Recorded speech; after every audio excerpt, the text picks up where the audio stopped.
Good morning. Let's find out what story we're reading today. Winnie the Pooh and Tigger too. Okay, I just really enjoy the map they have on the inside of this cover of the 100-acre wood.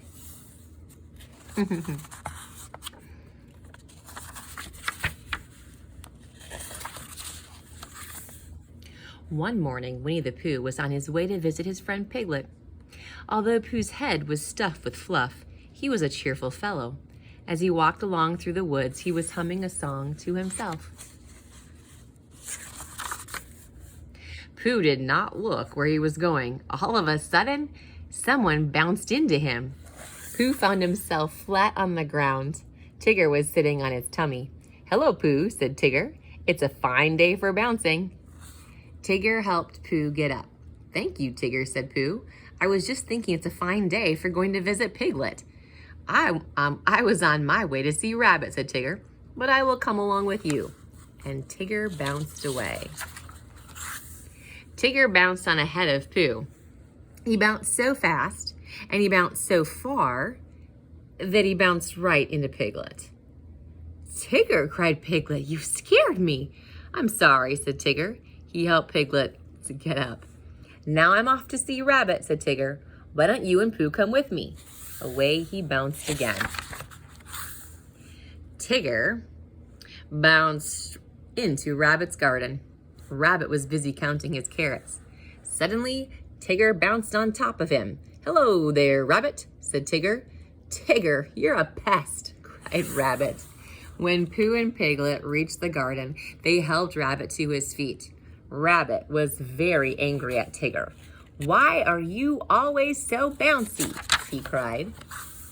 "Bouncing is what I do best," Tigger said, and he began to sing. The wonderful thing about Tiggers. Tiggers are wonderful things. Their tops are made out of rubber. Their tails are made out of springs. They're bouncy, flouncy, trouncy, flouncy, fun, fun, fun, fun, fun. The most wonderful thing about Tiggers is, I'm the only one. By the time Tigger bounced away, Rabbit's whole garden was ruined. Aww. Later that day, Rabbit came up with a splendid idea for unbouncing Tigger. He told Pooh and Piglet about it. "We will take him on a long explore and leave him in the woods," said Rabbit. "When we go back to get him the next morning, Tigger will not be so bouncy." "That is a splendid idea," said Piglet. "What do you think, Pooh?" But Pooh was sitting in a cozy chair, and he had fallen fast asleep. Piglet poked him. "I think it's a splendid idea," said Pooh after Piglet told him all about it. The next day, Rabbit, Pooh, and Piglet took Tigger into the woods.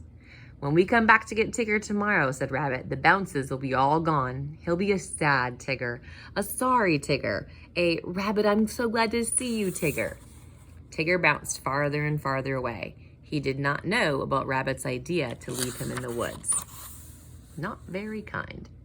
The three friends found a hollow log. "Quick," said Rabbit, "hide inside." They climbed into the log. Tigger soon came back to look for them. "Hello," he called. No one answered. Tigger stood on top of the log. He called to his friends again. They still did not answer. They must be lost, thought Tigger, and he bounced away to find them. As soon as Tigger was out of sight, Rabbit, Pooh, and Piglet started home. After a while, they came to a sandpit. "Something is wrong," said Piglet. "I'm sure we passed by here before." "Nonsense," said Rabbit. "Keep walking." Soon they came to the sandpit again. "I believe we're lost," said Pooh. "We have been looking for home, but we keep finding this sandpit. Maybe if we start looking for this sandpit, we will find our way home." "I'm sure I know the way," said Rabbit. "You two wait here and I'll find it." Pooh and Piglet waited for Rabbit. They waited and waited and waited, but Rabbit did not come back. At last, Pooh took Piglet's hand. "Let's follow my tummy," said Pooh. "Whenever I get hungry for honey, my tummy leads me home." Sure enough, Pooh's tummy found the way. Just as they came out of the woods, Tigger bounced into them. "Oh, Tigger," said Pooh, "Rabbit is lost in the woods." "Tiggers never get lost," said Tigger. "I'll go back to find him." and he bounced away. Meanwhile, Rabbit was all alone in the darkest part of the woods. He was very, very lost. Every time he looked around, he thought he saw someone watching him. He heard all sorts of scary sounds. Peck, peck, peck. Rock. Whoop. Chomp. Rock.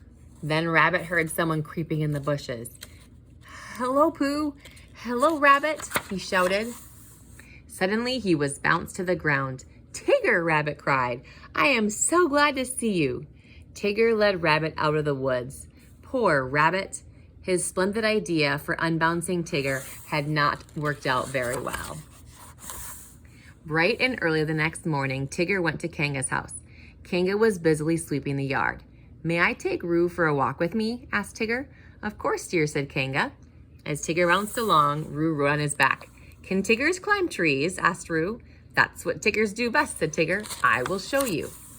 Tigger found a tall tree and he bounced from branch to branch. He bounced up. "Ooh, Tigger!" squealed Roo. He bounced higher. "Ooh, Tigger!" Roo squealed again. He kept bouncing higher and higher. Soon they were near the top of the tree. When Tigger looked down, he was very scared. "How did this tree get so high?" he cried. "Isn't it fun?" said Roo. "No," answered Tigger. "I forgot to tell you, Tiggers can't climb down." "Hooray!" squealed Roo. "We'll stay here forever." Just at that moment, Pooh and Piglet came by. They happened to look up at the tree. "Piglet," whispered Pooh, "there's a jugular." "Are jugulars fierce animals?" cried Piglet.